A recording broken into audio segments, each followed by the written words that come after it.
మన తొలి వెలుగు ప్రేక్షకులు అందరికీ నమస్తే. ఇవా ఒక జంట అంట ఏపీకి వెళ్ళి ఖమ్మం బతుకొచ్చిరంట. మరి జంటగా వచ్చిరా ఇక్కడ వచ్చినాక జంట అయినా మనకు తెలియదు, కానీ జంటగా వస్తే జంటగానే రావచ్చు. మరి ఈ జంట వచ్చిన వాళ్ళు వాళ్ళ పని వాళ్ళు చేసుకొని బతకాలి కదా, గట్ట కాదంట. 13 బాలిక పైన లైంగిక దాడి చేసినట్ట ఈ లుచ్చ. ఈయన పేరు సాయి కుమార్ అంట, ఆ పేరేమో వరలక్ష్మి అంట. ఈ వరలక్ష్మి సాయి కుమార్ ఏపీకి వెళ్ళి వచ్చి ఖమ్మంలో బతుకు తెరుకు వచ్చిరు. బద్దెరు కోసం వచ్చిరా, వాళ్ళు బలిసి వచ్చిరా, ఇక నా ముచ్చటంతా అయిపోయినాక మీరే చెప్పాలి. పాపం ఈ పాపకు తండ్రి లేడంట, తల్లి ఒకదే. తల్లి కాయ కష్టం చేసుకొని ఆ బిడ్డను దాదుకుంటుంది. అయితే ఇంటి పక్కన ఉంటుందంటే ఈ అమ్మాయి 13 బాలిక గట్టిన ఆ పనికి ఈ పనికి ఆసర అవుతుందుకు అప్పుడు ఇప్పుడు ఇట్లా కాయ పిలుస్తుంటారంట. ఆ పిలిచే క్రమంలో ఈ లుచ్చకు అమ్మాయి పైన మనసు పడ్డదో కన్ను పడ్డదో ఏదో పడ్డది. ఈ ఉంచుకున్న దాంతో చెప్పిండట, ఉంచుకున్నది అనొచ్చు కదా సహజనం చేస్తున్నా అన్నప్పుడు, ఈ ఉంచుకున్న దాంతో చెప్పిండట. ఏం చెప్పిండంటే, నువ్వు ఏం చేస్తావో నాకు తెలియదు, ఈ అమ్మాయి వస్తుంది పోతుంది, ఈ అమ్మాయి మీద జర నాకు కనబడ్డది, ఎట్లా చేసి ఈ అమ్మాయిని ఇంట్లో తోలే ఉపాయం చెయ్యి, తర్వాత నువ్వు సప్లై చేయక అని చెప్పిండట. కొంతమంది ఆడోళ్ళు మా అమ్మగాని ముందుగానే మన్నించారని చెప్తున్నా, జర్ర నూరు జారినా జారుతా. ఇప్పుడు ఆ 13 అమ్మాయిని నా దగ్గరికి తీసుకురా, దర్వాజా దగ్గర పెట్టి నువ్వు పక్కకు పో అన్నప్పుడు, ఆడి మనిషి కదా, ఆడు పుట్టుబడే పుట్టింది కదా, ఏం మాట్లాడాలి? అరే ఓ సన్నాసి, ఆల్రెడీ నీకు ఆ కోరిక తీర్స్తానికి నేను ఉంచి మరి ఆ చిన్నపిల్ల పాడైపోను అని సాటి ఆడి మనిషిగా జర్నన్న మానవత్వంతో ఒక మాట అనాలి కదా. ఇది ఎంతవరకు కరెక్టు? మరి నేనున్నాక గా అమ్మాయిని ఎందుకు తీసుకురమ్మంటున్నామని అనాలి.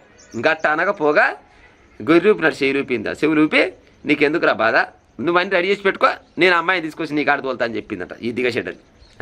తీసుకొచ్చి అమ్మాయిని ఆయనకు అప్పచెప్పిందట. చూడు కథ ఏడ జరిగింది ఎట్ట జరిగింది చెప్తా, ఒకటే నిమిషం చెప్తా, ఈయన ప్రయత్నం చేయరు.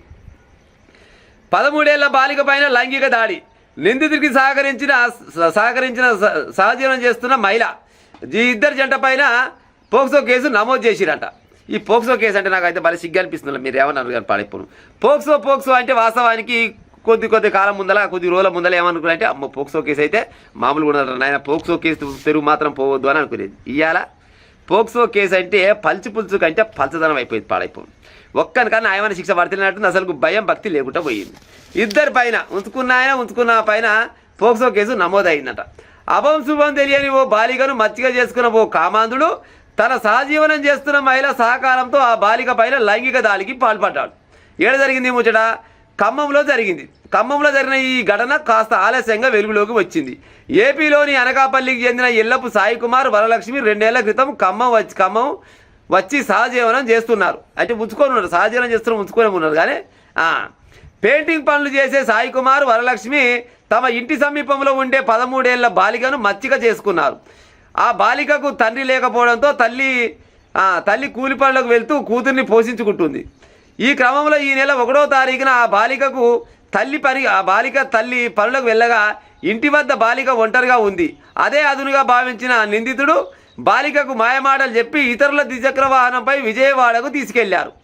అంటే ఇప్పుడు వాళ్ళిద్దరు ఉన్నారు కదా, ఆడు ఉంచుకున్నాడు, ఇద్దరు కలిసి గిడి దాకపోయిద్దాం రా అంటే, ఇన్ని రోజులు సోప చేస్తున్నాం కదా విజయవాడకైనా, ఒకటైతే భయపడినాము, ఇద్దరు ఉన్నారు కదా, తల్లి అనుకుందో అక్క అనుకుందో ఏదో రకంగా బయటికి పోయిందట. విజయవాడకు తీసుకెళ్లారు. అక్కడ సాయి కుమార్ బాలికపై అత్యాచారానికి పాల్పడ్డాడు.